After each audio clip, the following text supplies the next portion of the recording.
اعوذ باللہ من الشیطان الرجیم بسم اللہ الرحمن الرحیم خواتین و حضرات السلام علیکم ورحمۃ اللہ وبرکاتہ ومغفرتہ۔ پروگرام احکام شریعت اور فقہ حنفی سے متعلق مسائل اور ایک دفعہ پھر میرا اور میری پوری ٹیم کا آپ کے سامنے حاضر ہونا اللہ نے موقع فراہم کیا، اس پہ شکر ادا کرتے ہیں۔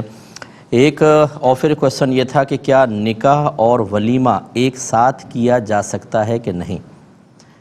دیکھیں، یہ پہلے بھی میں نے جواب دیا تھا، لیکن میں ایک دفعہ پھر اس کو وضاحت سے عرض کر دیتا ہوں کہ یہ جتنے بھی ہمارے یہ نکاح ہے، تجارت ہے، نماز ہے، روزہ ہے، یہ افعال جو ہم فعل کرتے ہیں، ان کا تصور شریعت نے دیا ہے۔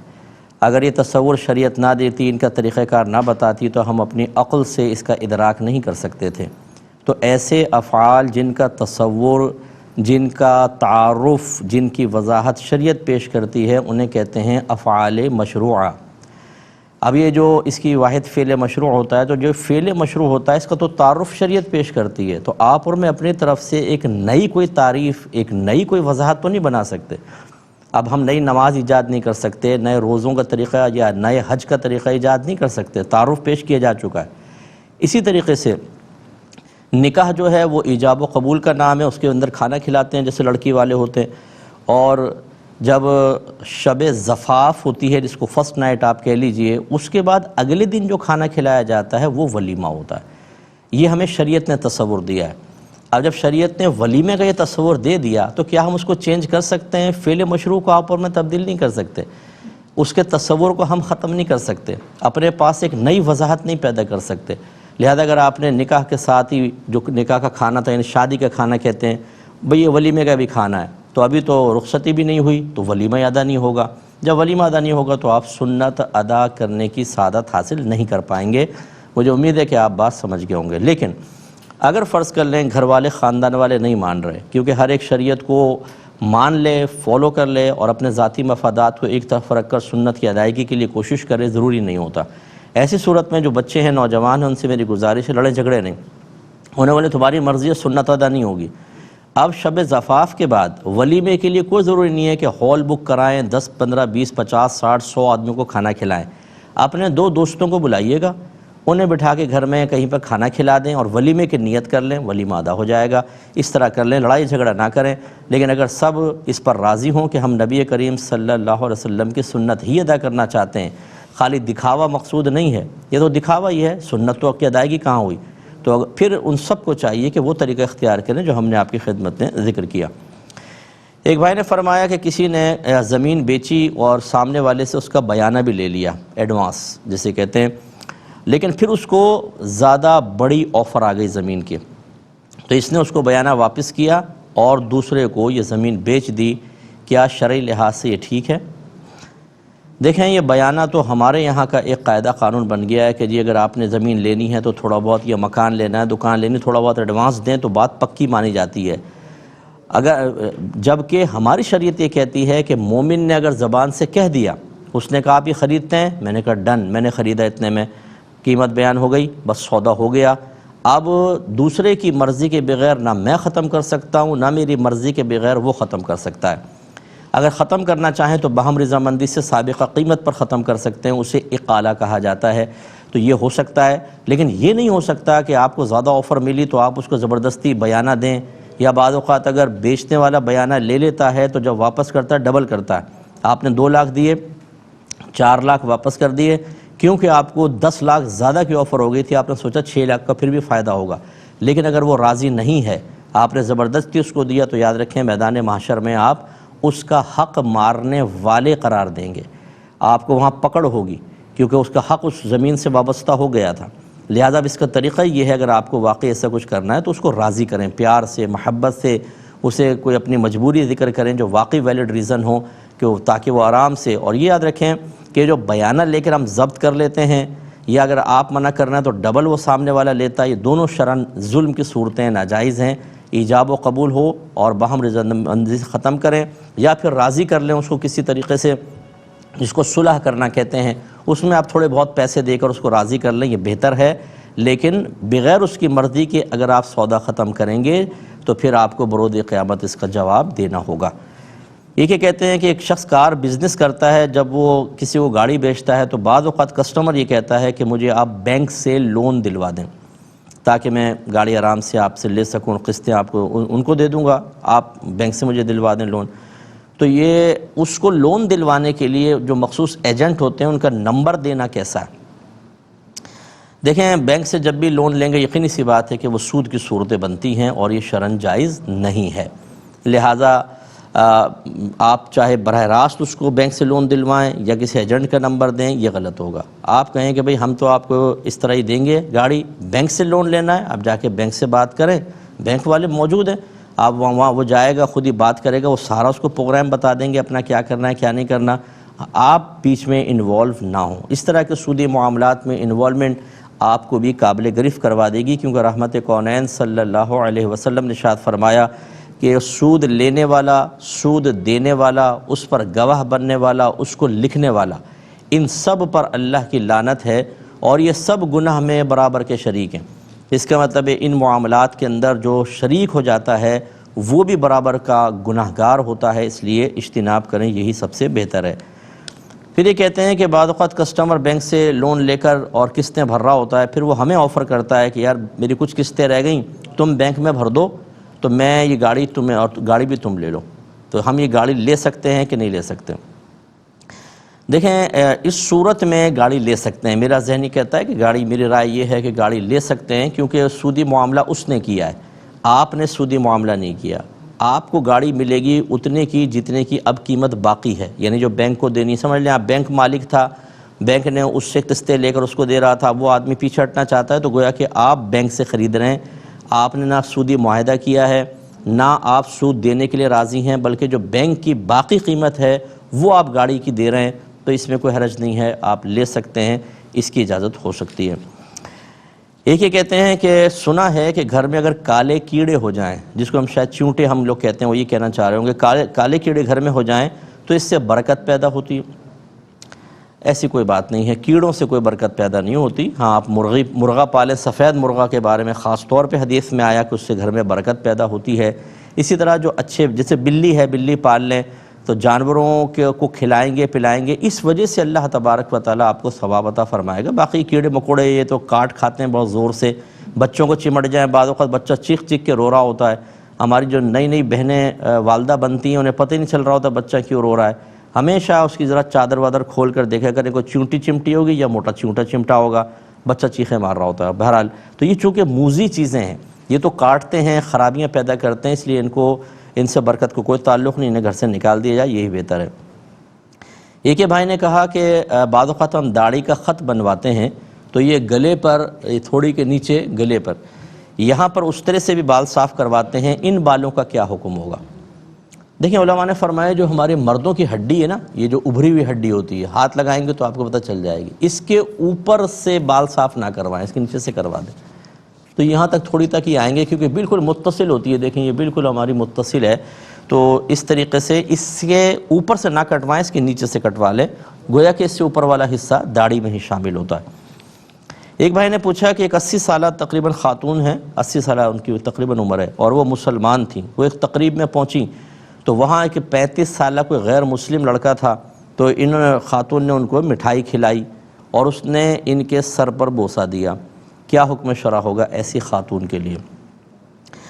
دیکھیں، سوال تو یہ ہے، لیکن کیا اس کا پس منظر تھا، واللہ تعالی عالم، ہو سکتا ہے کہ وہ شوبز سے متعلق کوئی ایسی محفل مجلس ہو جس میں مکس گیدرنگ ہوتی ہے، بعض اوقات اور مسائل ہوتے ہیں، اگرچہ مکس گیدرنگ منع ہی ہوتی ہے، لیکن ابھی تو جو کویسچن کیا تو اس میں مسلم بھی ہوتے ہیں، غیر مسلم بھی ہوتے ہیں۔ بوڑھی اگر خاتون ہوں جو 70 سال سے یا 75 ایئر سے بھی ابو ہوں، جو غیر جاذب نظر ہوں، ان کے اور ایک جوان عورت کے مسائل میں فرق ہوتا ہے، انہیں دیکھنا بھی جائز ہوتا ہے، مرد ان سے مصافحہ تک کر سکتا ہے، کیونکہ وہ بوڑھی ہو چکی ہوتی ہیں، اب ان کے لیے وہ شرعی احکام نہیں ہوتے، فقہا نے یہ لکھا ہے، لہٰذا اگر غیر مسلم لڑکے کو مٹھائی کھلائی، اب کیوں کھلائی، اس سے کیا ان کا تعلق تھا، کوئی نہ کوئی تو سبب ہوگا، وہ چونکہ واضح نہیں ہے، لہٰذا ایسی خاتون کے لیے تو اجازت ہوگی کہ وہ اگر انہوں نے اس کو کھلایا اور اس نے ان کے سر پہ بوسہ دے دیا، تو بوڑھی خاتون کے لیے میں نے آپ کو کہا کہ مسائل میں وسعت ہوتی ہے، لہٰذا اس میں بظاہر شرع گرفت نہیں ہے، لیکن اب اس سے ہٹ کر ایسی مسلمان خاتون ہوں چاہے کتنی عمر کی ہوں، انہیں ایسی مکس گیدرنگس وغیرہ میں جانا مناسب نہیں ہوتا، ان کو ایوائڈ کرنا چاہیے، اور خصوصاً جوان بچیوں کو تو خاص طور پر، لیکن بہرحال ان کی عمر کے لحاظ سے اس میں ان کے لیے کوئی گناہ کا پہلو نہیں کہلائے گا۔ ایک کالر ہمارے ساتھ ہیں، پہلے کال لیتے ہیں۔ السلام علیکم۔ السلام علیکم۔ السلام علیکم۔ شاید اچھا ایک اور کالر ہے۔ السلام علیکم۔ السلام علیکم۔ جی وعلیکم السلام۔ مفتی صاحب، میرا آپ سے سوال ہے کہ اگر کوئی اپنی بیوی کو یہ کہے کہ تم میری طرف سے آزاد ہو تو اس کا شرعی حکم کیا ہے؟ بیوی کو کہا تم آزاد ہو؟ جی، میری طرف سے تم آزاد ہو۔ ٹھیک ہے۔ تو اور دوسرا سوال یہ ہے کہ اگر نماز میں تیسری رکعت میں غائب و سنت ہو یا فرض ہو، تیسری رکعت میں جب کھڑے ہوتے ہیں تو کھڑا ہونے سے پہلے کیا بسم اللہ شریف پڑھنی ضروری ہوتی ہے؟ ٹھیک ہے، اور میں عرض کرتا ہوں، یہی لے لیتے ہیں۔ انہوں نے کہا کہ کسی شوہر نے بیوی سے کہا تم میری طرف سے آزاد ہو، کیا حکم شرع ہوگا؟ دیکھیں یہ کنایا لفظ ہے۔ کنایا اسے کہتے ہیں کہ جو خاص طلاق کے لیے نہیں بنا لیکن بوقت ضرورت طلاق دینے کے لیے استعمال کیا جا سکتا ہو، انہیں کہتے ہیں کنایا الفاظ، ٹھیک ہے؟ کنایات طلاق بھی ان کو کہا جاتا ہے۔ لفظ آزاد کے بارے میں 3 صورتیں ہیں، اور اس میں تینوں میں احکام آپ کو عرض کر دیتا ہوں۔ ایک ہے نارمل حالت، بیوی کہہ رہی ہے، بیوی اور شوہر ہے، ہنسی مذاق کر رہے ہیں، ایسے بیٹھے ہوئے ہیں، اور شوہر نے کہا بھئی جا اب تو تمہیں بڑی ذمہ داری سے میں نے آزاد کر دیا، میری طرف سے تم تو اب آزاد ہو۔ تو ایسی صورت میں شوہر سے نیت پوچھی جائے گی نارمل حالت میں۔ نارمل کا مطلب جب لڑائی جھگڑا نہ ہو رہا ہو اور بیوی کی طرف سے مطالبہ طلاق نہ ہو، یہ نارمل حالت کہلاتی ہے۔ اس میں شوہر کی نیت ضروری ہے۔ اگر وہ قسم کھا کر کہہ دیتا ہے کہ میری طلاق دینے کی نیت نہیں تھی تو طلاق واقع نہیں ہوگی، اور اگر وہ قسم کھانے سے رک جاتا ہے، مثلا اس نے آزاد کا لفظ کہا تو بیوی گھبرا گئی، اس نے کہا قسم کھاؤ، شوہر کہتا ہے میں قسم نہیں کھاؤں گا، اس صورت میں طلاق ہو جائے گی، یاد رکھیں، چاہے اس کی نیت نہ ہو۔ اس لیے قسم کھا لینی چاہیے، اگر نیت نہیں تھی تو قسم کھا لیں، ایک صورت یہ۔ دوسرا یہ ہے کہ اگر بیوی مطالبہ کر رہی تھی کہ مجھے چھوڑ دو، بس اب میں تمہارے ساتھ نہیں رہ سکتی، اس نے کہا اچھا جاؤ تم میری طرف سے آزاد ہو، یہ لڑائی جھگڑا چل رہا تھا، چاہے مطالبہ طلاق نہ ہو، غصے کے اندر شوہر نے کہا جا تو میری طرف سے آزاد ہے، ان 2 صورتوں میں چاہے شوہر کی نیت ہو یا نہ ہو طلاق واقع ہو جائے گی، اور اس میں شوہر سے حلف بھی نہیں لیا جائے گا۔ اس لیے میں اکثر اپنے بیانات میں کہتا ہوں، اور خاص طور پہ شادی بیاہ کے موقعوں پر جب میں بات کہتا ہوں، لوگ کہتے ہیں بعض جو بیچارے جو کم عقل قسم کے ہوتے ہیں کہ مفتی صاحب یہ تو نکاح کی محفل، اس میں طلاق کی بات، تو اصل میں طلاق کی بات تو ہم صرف طلاق سے محفوظ رہنے کے لیے کر رہے ہیں، اور اگر ہم یہاں طلاق کی بات نہ کریں یا مختلف مقامات پہ نہ کریں تو آپ طلاق سے شاید محفوظ نہ رہ سکیں۔ تو جو میرے بھائی یہ سن رہے ہیں یا ہماری بہنیں کہ شوہر نے کبھی آزاد کا لفظ کہا ہو تو خدا را فوراً سے پیشتر کسی اچھے مستند اہل سنت سے متعلق مفتی صاحب سے فتویٰ طلب کر لیں، یعنی شرعی حل اس کا پوچھ لیں کہ اس کا کیا حکم ہے، کیونکہ بعض اوقات اس میں طلاق ہو جاتی ہے، اور یہ وہ طلاق ہوتی ہے جس میں نکاح فوراً بریک ہو جاتا ہے۔ اب اگر آپ کو دوبارہ ساتھ رہنا ہے تو جدید مہر کے ساتھ جدید نکاح کرنا ہوگا، نیو مہر نیو نکاح، اور اگر نہیں کریں گے تو آپ کا ساتھ رہنا گناہ کی صورت ہوگی۔ اس لیے یاد کریں اپنے ماضی کو اور فوراً سے پیشتر عملی قدم اٹھائیں اس سلسلے میں۔ ایک کالر ہمارے ساتھ ہیں۔ السلام علیکم۔ وعلیکم السلام ورحمۃ اللہ وبرکاتہ۔ جی مفتی صاحب، میں شیر زمین خان بات کر رہا ہوں دبئی سے۔ جی جی فرمائیے۔ یہ ہمارا ایک آدمی نے مسجد کے لیے 13 مرلے جگہ دیا تھا نا، اس پہ ابھی ہم لوگ مسجد بنانا چاہتے ہیں۔ ہمارا ادھر مسجد کی ضرورت ہے، 20-25 گھر ہے ہمارا نا۔ ٹھیک ہے۔ وہاں جو ہمارا دوسرا مسجد کا جو امام ہے وہ اس پہ مدرسہ بنانا چاہتا ہے۔ اچھا، تو ہمارے لیے اس میں شرعی کیا حکم ہے؟ ٹھیک۔ ہمارے لیے تکلیف ہے، جو ہمارے سے مسجد تقریباً 5-6 منٹ کا دوری پہ رہے نا۔ نہیں، جس نے یہ زمین دی تھی اس نے مسجد کا کہہ کر دی تھی یا مدرسے کا وہ بالکل ابھی تک وہ مسجد کا کہہ رہے ہیں نا، ابھی تک تو مدرسے کا نہیں کہہ رہے، لیکن متوع کے لیے ہم لوگ تو ادھر سے پیش آتے ہیں تو جو بات کر نہیں سکتے سامنے۔ ٹھیک ہے، ٹھیک ہے، میں انشاءاللہ آپ کو عرض کرتا ہوں۔ ایک اور کالر ہمارے ساتھ ہیں، شاید لائن ڈراپ ہو گئی ہے، ایک مختصر سا بریک لیں گے، ہمیں یقین ہے آپ ہمارے ساتھ ہی رہیں گے۔ بسم اللہ الرحمن الرحیم۔ 2 کالر ہمارے ساتھ ہیں۔ السلام علیکم۔ وعلیکم السلام۔ جی بھائی۔ ہاں جی، یہ اونٹ کا گوشت کھانے سے جی وضو ٹوٹ جاتا ہے یا رہ جاتا ہے؟ ٹھیک ہے، اور بس یہی ہے سر۔ جی میں عرض کرتا ہوں انشاءاللہ۔ ایک اور کالر ہیں۔ السلام علیکم۔ وعلیکم السلام۔ جی جی مفتی صاحب، اگر بیوی کو 2-3 دفعہ بول دے کہ آپ میری ماں بننے کی کوشش کرتی ہیں، طلاق ہو گئی یا نہیں؟ ٹھیک ہے، اور میں انشاءاللہ عرض کرتا ہوں بہن، ایک یہ پوچھا تھا کہ جب ہم فرض کی یا سنت کی تیسری رکعت میں کھڑے ہوتے ہیں تو کیا بسم اللہ الرحمن الرحیم ابتدا میں پڑھنا لازم ہے؟ دیکھیں، فرض کے اندر جب آپ تیسری میں کھڑے ہوں گے، اگر آپ الحمد شریف پڑھنا چاہتے ہیں، اس میں تیسری اور چوتھی میں جیسے مستحب ہے الحمد شریف پڑھنا، تو سورت سے پہلے بسم اللہ پڑھنا مستحب ہوتا ہے، آپ بالکل پڑھ لیجئے۔ اگر آپ سنت موقدہ پڑھتے ہیں تو پھر تیسری کے اندر وہ فرض کی طرح ہی ہوتا ہے، اس میں بھی آپ بسم اللہ پڑھیں گے، پڑھنا چاہیں تو کوئی فرض یا لازم نہیں ہے، چھوڑ بھی دیں گے تو گناہ گار نہیں ہے، مستحب ہے۔ لیکن اگر آپ سنت غیر موقدہ پڑھیں گے تو اس کی ادائیگی کا سنت کے مطابق طریقہ یہ ہے کہ پہلی رکعت اور تیسری رکعت کو ثنا سے شروع کرتے ہیں، لہذا اس میں جب آپ تیسری میں کھڑے ہوں تو پہلے ثنا پڑھیں، سبحانک اللہم، پھر اعوذ باللہ، پھر بسم اللہ شریف، اور پھر آپ الحمد شریف پڑھیں۔ یعنی یہ بھی کوئی فرض یا واجب نہیں ہے، یہ بھی سنن ہے، ٹھیک ہے؟ تو فرض ہوں یا سنت موقدہ، اس میں جب آپ تیسری کے لیے کھڑے ہوں تو مستحب بسم اللہ الرحمن الرحیم پڑھنا، اور سنت غیر موقدہ کی تیسری میں کھڑے ہوں تو ثنا سے اس کا آغاز کیا جائے۔ ایک یہ کہتے ہیں کہ کسی شخص نے ایک 13 مرلے کا پلاٹ مسجد کے لیے دیا ہے، لیکن وہاں کے امام صاحب اس پر مدرسہ بنانا چاہتے ہیں، کیا حکم شرع ہوگا؟ دیکھیں، سب سے پہلے دیکھا جائے گا اگر تو دینے والے نے وقف کے الفاظ کہے تھے کہ میں اس زمین کو مسجد کے لیے وقف کرتا ہوں، اسے مسجد بناتا ہوں، تو پھر یاد رکھیں وقف کو تبدیل نہیں کر سکتے، اب امام صاحب کا اس کو مدرسہ بنانے کی کوشش کرنا ہی گناہ ہے، اور اگر عملی کوشش کریں گے تو گناہ گار ہوں گے، کیونکہ وقف تبدیل نہیں ہو سکتا، وہ مسجد ہی بنے گی۔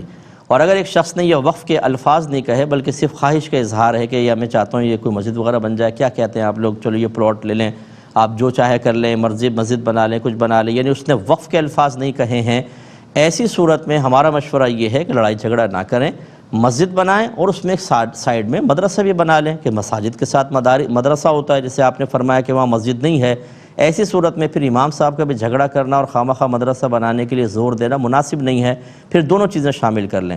لیکن اگر یہ پلاٹ مسجد کے لیے وقف کیا گیا ہے اور وقف کے الفاظ کہے گئے ہیں تو پھر اس پہ مسجد ہی بنے گی اور کچھ نہیں ہو سکتا۔ ایک انہوں نے کہا کہ اونٹ کے گوشت کھانے سے کیا وضو ٹوٹ جاتا ہے؟ جی نہیں ٹوٹتا۔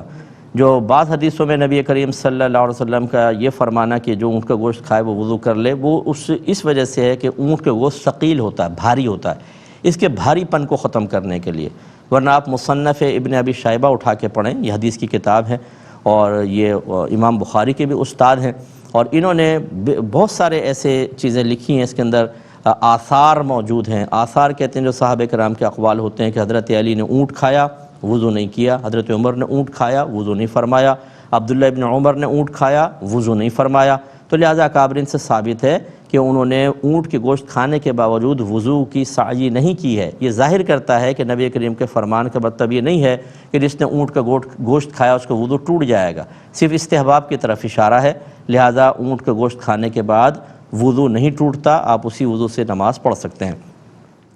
ایک یہ بہن نے کہا اگر شوہر اپنی بیوی سے کہے کہ تم میری ماں بننے کی کوشش نہ کرو تو کیا نکاح پہ کوئی فرق پڑے گا؟ نہیں، ان الفاظ سے کوئی فرق نہیں پڑے گا، ٹھیک ہے؟ یہ تو غصے میں اس نے ویسے ہی کہے ہیں۔ ہاں یہ یاد رکھیں ایک لفظ ہوتا ہے زہار، عربک میں زہار ہوتا ہے، زہار کا مطلب یہ ہوتا ہے کہ کوئی اپنی بیوی کو اپنی ماں کی مثل کہہ دے، یوں کہہ دے تو مجھ پر میری ماں کی طرح ہے، ماں کی مثل ہے، تو یہ بیوی وقتی طور پہ حرام ہو جاتی ہے اور اس کا کفارہ دینا ہوتا ہے، تب وہ حلال ہوگی۔ اور کفارہ وہی ہوتا ہے جو روزہ توڑنے کا کفارہ ہے، کہ 60 روزے رکھیں لگاتار، یا پھر 60 مسکینوں کو کھانا کھلائیں، اور یا نہیں ہے اس میں پہلے 60 روزے رکھنے ہوں گے، پھر اگر وہ نہیں کر سکتے تو 60 مسکینوں کو کھانا کھلانا ہوگا، ٹھیک ہے نا؟ ایک غلام آزاد کرنے کا تو اب رواج نہیں ہے، یہ 2 کام میں سے ایک کرنا ہوگا۔ اور یا پھر اس نے یہ بیوی کے کسی ایسے عضو کو ماں کے کسی ایسے بیوی کے عضو کو ماں کے کسی ایسے عضو سے تشبیہ دے دی جس کی طرف دیکھنا جائز نہ ہو، مثلا یہ کہا کہ تیری پیٹھ میری ماں کی پیٹھ کی مثل ہے، ماں کی پیٹھ نہیں دیکھ سکتے، حرام ہے، یا تیری ران میری ماں کے ران کی مثل ہے، اس سے بھی زہار ثابت ہو جاتا ہے۔ یا ایسے کسی لفظ کو بول کر پھر ماں کے عضو سے تشبیہ دی کہ جس عضو کو بولیں، جز کو بولیں تو کل مراد ہوتا ہے، جیسے سر اور گردن۔ پہلے دور میں ایسے ہوتا تھا کہ وہ کہتے تھے میں نے غلام کی گردن آزاد کی، تو گردن آزاد کرنے کا مطلب غلام آزاد کیا. گردن بول کے پورا غلام مراد لیتے تھے, سر بول کے پورا غلام مراد لیتے تھے. تو اگر کوئی یہ کہے کہ تیرا سر میری ماں کی پیٹھ کی مثل ہے, تیری گردن میری ماں کی پیٹھ کی مثل ہے, تو اس کا مطلب ہے کہ وہ یہ کہہ رہا ہے پوری تو میری ماں کی مثل ہے. اس میں بھی زہار ہو جاتا ہے. لیکن یہ بعض اوقات بعض کمیونٹی ہیں میں ایسا ہوتا ہے, وہ بچی کو بولتے ہیں او میری ماں ادھر آ, تو وہ اس طرح کہنے سے فرق نہیں پڑتا. اسی طرح بیوی بعض اوقات شوہر کو بھائی کہہ دیتی ہے, جیسے کزن ہوتے ہیں تو پہلے بھائی بھائی چل رہا ہوتا ہے, وہ شادی ہو گئی اکرم بھائی ناشتہ تیار ہے, تو شوہر کو بھائی کہنے سے کوئی فرق نہیں پڑتا. اسی طریقے سے اگر شوہر غلطی سے بلکہ جان بوجھ کے بھی کہہ دے کہ بہن ادھر آ جاؤ, بیوی کو بہن کہہ دے, میری ماں ادھر آ جاؤ, اس طرح کہہ دے اپنی بیوی کو, تو اس سے بھی اظہار نہیں ہوتا, اس سے فرق نہیں پڑتا. کہنا مکروہ ضرور ہے, نہیں کہنا چاہیے, لیکن جو میں نے الفاظ ذکر کیے اظہار کے وہ کہیں گے تو بیوی وقتی طور پر ضرور حرام ہو جائے گی. اور جو ہماری کم علمی کا عالم چل رہا ہے اس میں گزارش کرتا ہوں کہ بڑے محتاط انداز سے چلیں, بلکہ بہتر ہے کہ آپ فرض علوم کورس کریں. اگر آپ کو کرنا ہو آپ میرا نمبر لے لیجئے گا, یا جہاں کوئی اچھے مستند مفتیان کرام کروا رہے ہوں آپ وہاں سے فرض علوم کورس کیجئے, تاکہ یہ بنیادی چیزیں آپ کو پہلے پتہ چل جائیں. پہلے ہم کر لیتے ہیں, پھر ہمیں ہوش آتا ہے, اور کئی سالوں بعد ہوش آتا ہے, اور پھر ہم اس کے کفارے کی کوشش کرتے ہیں, ان غلطیوں کے تدارک کی کوشش کرتے ہیں, جو نقصانات ہو جاتے ہیں ان کی تلافی کی کوشش کرتے ہیں, اور بعض اوقات پھر چیز برکت حاصل نہیں ہوتی. یہ بڑے مسائل ہوتے ہیں, اس لیے اس کا خیال رکھیے. ایک یہ بھائی نے مجھ سے کویشچن کیا تھا, یہ آفر تھا کہ پانی کے فلو کے لیے پرانا دھلا ہوا پائپ استعمال کرنا کیسا ہے. اس میں کوئی حرج نہیں ہے, اور وہ شاید یہ پوچھنا چاہ رہے ہوں گے وہ پائپ کہیں لگا ہوگا. اگر فرض کر لیں کوئی خراب جگہ بھی لگا تھا جس میں گندا پانی جاتا تھا, فرض کر لیں, تو اگر آپ نے اس کو اچھی طرح کلین کر لیا ہے, دھو لیا ہے, تو اب کہیں پر اگر آپ کو پانی کے فلو کے لیے اس پائپ کو استعمال کرنا پڑے تو وہ پاک ہے, کر سکتے ہیں. لیکن اگر پینے وغیرہ کا معاملہ ہو تو طبیعت میں ذرا کراہت محسوس کرے گی طبیعت کہ وہ گندا پائپ لا کے لگا دیا, حالانکہ وہ گندا نہیں ہے, وہ دھل چکا ہے, پاک ہے, ایسی جگہ نہ لگائیں. لیکن اگر جیسے زمینوں پہ پانی دینا ہے تو وہ پائپ لگا رہے ہیں, اس میں آپ نے لگا دیا, کوئی حرج نہیں ہے, بس پاک کر لیں تو زیادہ بہتر ہے, کیونکہ پینا وغیرہ تو ہے نہیں, تو پرانا پائپ دھلا ہوا استعمال کر سکتے ہیں. ایک بھائی نے پوچھا کہ یہ ٹائلز والی زمین پر اگر کوئی ناپاکی گر جائے, یعنی زمین پہ ٹائلز لگی ہوئی ہیں, ناپاکی گر کے خشک ہو گئی, لیکن اس کا نشان ابھی نظر آ رہا ہے, تو کیا یہ ٹائلز پاک کہلائیں گی کہ نہیں. دیکھیں ایک اصول یاد رکھیے کہ نبی کریم صلی اللہ علیہ وسلم نے زمین کے بارے میں فرمایا کہ یہ خشک ہو کر پاک ہو جاتی ہے. خشک ہو کر پاک ہونے کا مطلب کیا ہے, خشک کا مطلب کیا ہے کہ نجاست کا اثر ختم ہو جائے. اثر ختم ہونے کا مطلب کیا ہے کہ نہ اس کی سمیل ہو, نہ اس کا کلر نظر آ رہا ہو. جیسے بچے نے پیشاب کر دیا, اب سخت دھوپ ہے, گرم ہوا ہے, یا آپ نے اور کوئی ذریعہ استعمال کیا اور اس کی وجہ سے وہ خشک ہو کر اب پیشاب کا نہ دھبا نظر آ رہا ہے, نہ اس کا کوئی رنگ نظر آ رہا ہے, نہ اسمیل وغیرہ ہے اس کی, تو یہ زمین پاک کہلائے گی. تو اگر ایسا ہے کہ وہ کوئی ناپاکی گری اور خشک ہو گئی لیکن ابھی اس کا نشان نظر آ رہا ہے, تو اس کا مطلب اس کا وجود ہے, تو پھر آپ کو اس کو ختم کرنا چاہیے. اور ختم کرنے کا طریقہ یہ ہے کہ آپ کوئی کپڑا لے کر اور کوئی بھی ڈیٹول وغیرہ جیسے تھوڑا اس میں لگا کر اس کو اچھی طرح پوچھا لگا دیں اور چھوڑ دیں. تو جب چھوڑ دیں گے پھر وہ خشک ہو کے پاک ہو جائے گی, یعنی اس نجاست کو اس طرح پھیلا کر, یعنی اس طرح صاف کر کے چھوڑ دیجئے, پاک ہو جائے گی. تو یہ جو بچے پیشاب کر دیتے ہیں بعض اوقات فرش کے اوپر, تو پورا پانی بہانا یہ تو اور زیادہ گھر کو آلودہ کر دینا ہوتا ہے. اور بعض اوقات تو ایسے کمرے ہوتے ہیں کہ آپ پانی بہا بھی دیں, ان کے نکلنے کا رستہ ہی نہیں ہوتا پانی کا. تو اس کا طریقہ یہ ہوتا ہے کہ بچے نے پیشاب کیا, پہلے بہنیں کسی کپڑے سے پیشاب کو اچھی طرح خشک کر لیں, پھر اسی طرح ڈیٹول یا فنائل وغیرہ کا کپڑا اس پہ مار کے چھوڑ دیں. جب وہ خشک ہو جائے گا بالکل, تو پیشاب تو ویسے اس کی اسمیل ختم ہو گئی, رنگ بھی نظر نہیں آ رہا, تو یہ زمین پاک کہلائے گی. ایک بھائی نے پوچھا, یہ یو ای میں کمپنیز میں کسی کمپنی میں کام کرتے ہیں, یہ کہتے ہیں کہ تقریباً تمام کمپنیز کا رول یہ ہے کہ اگر فرض کر لیں ہماری شام کو 5 بجے چھٹی ہوتی ہے, یعنی ڈیوٹی ٹائم ہے, تو 4:30 بجے کام بند کر دیں گے, اوزار وغیرہ سمیٹیں گے, کپڑے وغیرہ دیں گے, پھر وہ لائن لگاتے ہیں آفس کے لیے, وہاں حاضری لگا کر اور ختم. اس میں تقریباً آدھا گھنٹہ نکل جاتا ہے. یہ کہتے ہیں کہ ہم نے چونکہ 5 بجے تک ڈیوٹی کا ایگریمنٹ کیا تھا, 4:30 بجے بند ہو کر دیا کام, تو کیا یہ آدھے گھنٹے کی تنخواہ لینا ہمارے لیے شرعاً جائز ہے؟ پہلی بات تو یہ کہ میں ان کی عظمت کو سلام کرتا ہوں کہ کتنا اچھا انسان ہے. آپ یہ دیکھیے کہ وہ ایک مزدور آدمی ہے, لیکن وہ سوچ رہا ہے کہ ایسا نہ ہو کہ میری تھوڑی سی کو خدا نخواستہ کام چوری ثابت ہو جائے اور اتنے وقت کی سیلری میرے لیے ناجائز ہو, اور میں اپنے بیوی بچوں یا ماں باپ یا بہن بھائیوں کے پیٹ میں حرام کا لقمہ ڈالنے والا بن جاؤں، اس لیے اس نے یہ مسئلہ پوچھا۔ بہت پیاری بات ہے، اللہ آپ کو برکت سے نوازے۔ دوسری بات یہ ہے کہ آپ کے لیے پوری سیلری لینا اس مسئلے میں جائز ہے۔ وجہ اس کی یہ ہے کہ یہ کمپنی رول ہے، یہ آپ نے کام چوری نہیں کیے۔ آپ اگر ڈیوٹی ٹائم سے اپنے ذاتی کاموں کے لیے کچھ وقت نکال لیتے ہیں اور کام نہیں کرتے ہیں یا وہاں پہ حاضر نہیں ہوتے ہیں تو آپ کی سیلری جو ہے اتنے وقت کی لینا یہ ناجائز ہوگا۔ لیکن یہ تو کمپنی رول ہے کہ 4:30 پہ کام بند کریں، پھر سمیٹے سماٹی میں ٹائم لگتا ہے، حاضری لگائیں چلے جائیں، تو گویا کہ آدھا گھنٹہ کمپنی کے تحت ہی آپ کام کر رہے ہیں، اگرچہ اس میں وہ والا کام نہیں کر رہے جو کام آپ کو دیا گیا ہے، لہٰذا اس وقت کی سیلری آپ کے لیے بالکل جائز ہے۔ ایک یہ پوچھا ایویٹر بنانا کیسا ہے؟ یہ جو کارٹونز وغیرہ ہوتے ہیں، ویسے ایویٹر مانے دیوتا ہوتا ہے، کہ دیوتا بنانا کیسا ہے، اوتار جس کو کہا جاتا ہے۔ لیکن آج کل واٹس ایپ کے اوپر بھی آپ نے دیکھا ہوگا کہ اس میں وہ کارٹون کی سی پکچر ہوتی ہے، بال لگا لو، آنکھیں لگا لو، فلاں فلاں فلاں کر کے آپ ایک بنا لیتے ہیں، تو اس طرح بنانا کیسا ہے؟ دیکھیں یہ ڈیجیٹل کیمرے اگر ہوں تو یا کمپیوٹر کے اوپر، موبائل کے اوپر ہماری تحقیق کے مطابق بلکہ جمہور کی تحقیق کے مطابق تصویر بنتی ہی نہیں ہے۔ جب نہیں بنتی تو اس میں آپ کر سکتے ہیں، لیکن آپ ویسے ہاتھ سے اگر کاغذ کے اوپر بنائیں یا بنا کر کمپیوٹر میں اس کا پرنٹ آؤٹ نکالیں، پازیٹیو وے میں اس کو لے کر آئیں، تو یہ صحیح نہیں ہوتا ہے، یہ پھر گناہ کی صورت بنتی ہے۔ لیکن جب تک آپ کمپیوٹر کے اندر کام کر رہے ہیں، موبائل کے اندر کام کر رہے ہیں، اس میں تصویر بنتی ہی نہیں ہے، آپ اس طرح کے معاملات کر سکتے ہیں۔ بعض لوگ کہتے ہیں اس میں ہمیں ڈرائنگ کا بڑا شوق ہے، تو کیا ہم جانوروں کی تصویریں بنا سکتے ہیں؟ ہم ان کو یہ مشورہ دیتے ہیں کہ آج کل ایسے سافٹ ویئرز آ گئے ہیں کہ جس میں آپ بالکل ہاتھ سے جیسے بنا سکتے ہیں، آپ اسکرین پہ کریں گے تو وہ سافٹ ویئر کے اندر چیز بنتی جائے گی، وہ آپ بنا سکتے ہیں کیونکہ اس میں تصویر بنتی ہی نہیں ہے۔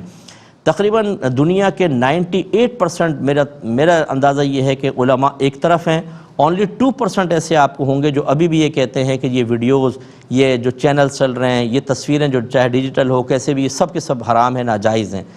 یہ یاد رکھیے گا، صرف یہ مسئلہ میں پوچھا نہیں ہے لیکن صرف آپ کی تشفی کے لیے عرض کر رہا ہوں کہ جب فقہا کا کسی مسئلے میں اختلاف ہو جائے تو جس طرف میجورٹی ہوگی حق ادھر ہی ہوتا ہے، یاد رکھیں۔ 98% فاسق فاجر اور جہنمی نہیں ہو سکتے۔ لا تجتمع امتی علی الضلالہ، میرے آقا صلی اللہ علیہ وسلم نے فرمایا میری امت کبھی گمراہی پر مجتمع نہیں ہوگی۔ ایسا نہیں ہو سکتا کہ بڑے بڑے مفتیان کرام جو عرب سے تعلق رکھتے ہیں، پڑوسی ملک میں ہیں، پاکستان میں ہیں، دنیا بھر میں پھیلے ہوئے علماء، وہ اس کو جائز کہیں اور مخصوص چند افراد اس کو ناجائز کہے کہ ان سب کو گناہ گار قرار دیں، اس طرح نہیں ہوتا ہے۔ تو لہٰذا یہ شرعاً بالکل جائز ہے، اس میں کوئی حرج نہیں ہے بہرحال۔ لیکن اگر کوئی دوسرے علماء کو فالو کر رہا ہے تو لڑائی جھگڑا بھی نہ کرے۔ ایک کالر ہمارے ساتھ ہیں، السلام علیکم۔ ایک مختصر سا بریک لیں گے، ہمیں یقین ہے ہمارے ساتھ ہی رہیں گے۔ بسم اللہ الرحمن الرحیم، پہلے کال لیتے ہیں۔ السلام علیکم۔ وعلیکم السلام ورحمۃ اللہ وبرکاتہ۔ جی بھائی جی، مفتی صاحب اگر کوئی بی سی وغیرہ ڈالی جائے اور پہلی بی سی لے کے کوئی عمرے پہ جا سکتا ہے؟ اور اگر کوئی دوست ہو وہ کہ مروت میں کہ چلے میں آج جو آپ کے اوپر کوئی تڑک قرضہ ہے وہ میں دے دیتا ہوں اور آنے جانے کے اخراجات بھی میں آپ کے ادا کرتا ہوں، آپ آ کے جب آپ کے پاس ہوں گے آپ دے دیجئے گا، ایسی صورت میں عمرے پہ جایا جا سکتا ہے؟ اور جزاک اللہ خیر۔ چلے میں عرض کرتا ہوں، یہ لے لیتے ہیں پہلے۔ ایک تو بی سی پہلی والی نکل گئی تو عمرے پہ جانا کیسا ہے؟ دیکھیں مسئلہ یہ ہوتا ہے کہ جب انسان پہ قرضہ ہو تو اسے سب سے پہلے قرضہ ادا کرنا چاہیے۔ جب آپ کی پہلی بی سی نکلتی ہے تو آپ مقروض ہو جاتے ہیں، جتنی بھی آپ نے آگے بی سیاں دینی ہیں یقینی سی بات ہے وہ آپ پہ قرض ہے، اگر آپ جائیں اور آپ مر گئے تو آپ مقروض مریں گے، اور میرے آقا صلی اللہ علیہ وسلم نے اس کو ناپسند فرمایا۔ اس لیے ہمارا مشورہ یہ ہے کہ آپ اگر بی سی نکل بھی آئی ہے اسے انویسٹ کریں، کیسے کریں، پیسے جمع کرتے رہیں، پھر اس کے بعد جب آپ قرضے سے سبکدوش ہو جائیں اس کے بعد آپ جائیں۔ یہاں قرضہ لیا ہوا ہے، وہاں پہ عمرے آدمی کر رہا ہے، عمرہ کوئی آپ پہ نہ فرض ہے نہ واجب ہے، قرض ادا کرنا آپ کے لیے لازم ہے، سب سے پہلے قرضہ ادا کرنا چاہیے۔ تو ہمارا مشورہ تو یہ ہوگا کہ قرضہ ادا کریں آپ، یہ اس طرح قرض لے کر نہ جائیں، اس میں مسئلہ ہے۔ ہاں اگر آپ پہ حج فرض ہو گیا تھا، مثال کے طور پہ حج فرض ہو گیا لیکن اس سال نہ جا سکے کسی وجہ سے، اب آپ کے پاس پیسہ چلا گیا، اگلا سال آ گیا اور اب آپ جا سکتے ہیں، مطلب آپ کا نام آ جائے گا فرض کریں قرآن اندازی میں اگر آپ کرتے ہیں تو پھر آپ قرض لے کر سکتے ہیں، کیونکہ اب فرض کی ادائیگی کرنی ہے، اس کی گنجائش نکل سکتی ہے۔ لیکن یہ جو مستحبات ہیں یا سنن وغیرہ ہیں ان کو ادا کرنے کے لیے قرضہ لینا، شریعت اس کو بالکل مطلوب اور محبوب نہیں رکھتی، ایسا نہ کریں۔ دوسرا آپ نے فرمایا کہ دوست نے آفر کی کہ چلو میں تمہیں قرض دے دیتا ہوں، جب تم واپس آؤ آسانی کے ساتھ مجھے دے دینا، اخراجات بھی میں دے دوں گا، کیا حکم شرع ہوگا؟ دیکھیں، الاحسان یقطع اللسان، احسان زبان کو کاٹ دیتا ہے۔ جب آپ کسی کے مقروض ہو کر جائیں گے، حالانکہ یہاں کوئی ضرورت نہیں تھی آپ کے قرضہ لینے کی، جیسے میں نے آپ کو عرض کیا، کوئی جان جا رہی ہو، مال جا رہا ہو، عزت جا رہی ہو، آپ شدید ترین تکلیف میں، اذیت میں مبتلا ہوں، تو پھر آپ قرض لیں، اس کی شریعت اجازت دیتی ہے اور آپ کو بالکل معیوب اور معتوب نہیں قرار دیتی۔ لیکن اگر آپ ایسی نارمل حالت میں اور مستحبات کی ادائیگی کے لیے کسی کے آفر کو قبول کرتے ہیں، شریعت اس کو پسند نہیں کرتی ہے، کیونکہ جب مومن قرضہ لیتا ہے تو اس کا وقار اس کے سامنے ضرور زائل ہوتا ہے۔ ہمارا تو بہت ہی پرانا تجربہ ہے، لوگ کہتے ہیں مفتی صاحب حکم فرمائیں، ہم آپ کی خدمت کرنا چاہتے ہیں، اور میں یہ جانتا ہوں کہ ہر ایک ایسا نہیں ہوتا، بہت اچھے لوگ بھی ہوتے ہیں، لیکن ہم جانتے ہیں اگر میں نے ایک حاجت بھی کسی کے سامنے بیان کر دی، اسی وقت اس کا موڈ بدل جائے گا، اسی وقت ذہن بدل جائے گا، اسی وقت عقیدت میں فرق آئے گا، اور ہو سکتا ہے پھر یہ کال اٹینڈ کرنا بھی چھوڑ دے۔ تو اس لیے احسانات لینے سے عمومی طور پہ انسان کا وقار زائل ہو جاتا ہے، اس کا تھوڑا خیال رکھیں، تو نہ لیں تو بہتر ہے، میرا مشورہ یہ ہوگا۔ ایک کالر ہمارے ساتھ ہیں، السلام علیکم۔ السلام علیکم۔ جی وعلیکم السلام۔ وعلیکم السلام۔ مولوی صاحب، بات یہ ہے کہ میرے بھائی فوت ہوئے ہیں نا، تو ان کے پیسے جو ہیں نا مجھے کسی نے دیے تھے۔ اچھا۔ تو وہ پیسے میرے پاس کچھ بچ گئے ہیں، 5-10 ہزار روپیہ۔ تو وہ پیسے میں کہاں دوں یا کیا کروں ان پیسوں میں؟ ان کے بیوی بچے ہیں کہ نہیں ہیں بھائی کے؟ بیٹی ہے۔ ایک بیٹی ہے، اور بیوی؟ بیوی تو چھوڑ دی تھی اس نے پہلے۔ طلاق دے دی تھی؟ جی طلاق دے دی تھی۔ چلیں ٹھیک ہے، میں عرض کرتا ہوں آپ کو انشاءاللہ۔ یہ بس بی سی اور قرضے میں آخری جملہ یہ ہے کہ اگر کوئی پہلی بی سی نکلی عمرہ کر لے، ہو جائے گا، ٹھیک ہے، میں اس کو حرام نہیں کہہ رہا ہوں، عمرہ بھی ہو جائے گا، قرض لے کے آپ کریں گے عمرہ ہو جائے گا، نہ کرنا بہتر ہے۔ ابھی انہوں نے پوچھا کہ بھائی فوت ہو گئے، ان کے کچھ پیسے ان کے پاس ہیں، تو دیکھیں جو بھی مرحوم کا پیسہ ہوتا ہے، مال ہوتا ہے، وہ وراثت کہلاتا ہے، مال وراثت یا ترکہ کہتے ہیں اس کو۔ تو آپ اب ان کی بیٹی ہیں، اب دیکھا جائے گا کہ اگر آپ کے والدین ہیں تو آپ کے بھائی کے پیسے میں سے ان کا بھی حصہ ہوگا، بیٹی کا بھی ہوگا، اور جب صرف بیٹی ہوتی ہے تو بھائی بہن اگر ہیں تو ان کا بھی حصہ ہوتا ہے۔ تو اس میں ہمارا مشورہ یہ ہوگا کہ آپ اس میں قریب اپنے کوئی اہل سنت کا دارالعلوم ہو، وہاں چلے جائیں، ان کو بتائیں بھئی یہ لوگ زندہ ہیں، میرا بھائی فوت ہو گیا، اس کے پیسے کو کیسے تقسیم کرنا ہے، تو وہ آپ کو وراثت کا مسئلہ بتا دیں گے۔ لیکن آپ یہ نہیں کر سکتے کہ اپنے پاس سے بھائی کے اصالے ثواب کے لیے خرچ کر دیں، یہ وارثوں کا خالصتاً حق ہے، اگر آپ ادھر ادھر استعمال کر دیں گے تو بروز قیامت آپ کو ایک ایک پیسے کا حساب دینا ہوگا، ورثہ آپ سے اس پیسے کو لیں گے اور وہ نیکیوں کی شکل میں لیں گے، وہاں پھنس جائیں گے آپ۔ ایک یہ بھائی نے ہم سے کویسچن کیا تھا کہ میں نے کسی شخص کو، یہ کمپنی میں کام کرتے ہیں، ایک شخص کو چوری کرتے ہوئے دیکھا، تو میں نے ڈائریکٹر کو بتا دیا، ڈائریکٹر نے اس کو فائر کر دیا، نوکری سے نکال دیا۔ اب آج کل وہ لڑکا بے روزگار ہے اور بہت پریشانی میں ہے، تو میں گلٹ فیل کرتا ہوں، کیا میں گناہ گار تو نہیں ہوا اس طرح شکایت کر کے؟ کیا حکم شرع ہوگا؟